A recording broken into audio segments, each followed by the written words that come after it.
இந்த திக்ரை 70 தடவைகள் ஓதுவதன் மூலமாக அல்லாஹ் ஜல்ல சுப்ஹானஹு வ தஆலா நம்முடைய பாவங்களை மன்னிக்கின்றான். அதே போன்று நம்முடைய மறைமுகமான தேவைகள் அனைத்தும் பூர்த்தியாகும். வாழ்க்கையில் உள்ள கவலைகள் கஷ்டங்கள் அனைத்தும் நீங்கும்.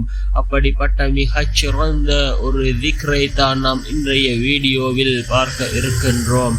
அன்பார்ந்த இஸ்லாமிய சகோதரர்களே, அல்லாஹுவின் நல்லடியார்களே, அல்லாஹுவின் தூதர் ஸல்லல்லாஹு அலைஹி வஸல்லம் அவர்கள் கூறியதாக அபூ ஹுரைரா ரலியல்லாஹு அன்ஹு அவர்கள் அறிவிக்கிறார்கள், அல்லாஹுவின் மீதானையாக நான் ஒரு நாளில் 70 தடவைக்கு மேல் இஸ்திக்ஃபார் சொல்கிறேன் என்று அல்லாஹ்வின் தூதர் ஸல்லல்லாஹு அலைஹி வஸல்லம் அவர்கள் கூற நான் கேட்டிருக்கின்றேன் என்று கூறினார்கள். அபூ ஹுரைரா ரலியல்லாஹு அன்ஹு அவர்கள் புகாரி என்கின்ற நபிமொழி தொகுப்பு நூலிலே 6307வது ஹதீஸாக இந்த ஹதீஸ் பதிவு செய்யப்பட்டிருக்கின்றது. ரசூலுல்லாஹி ஸல்லல்லாஹு அலைஹி வஸல்லம் அவர்கள் முன்பின் பாவம் மன்னிக்கப்பட்ட நபி ஒவ்வொரு நாளும் 70 முதல் 100 தடவைகள் இஸ்திக்ஃபார் செய்திருக்கிறார்கள்.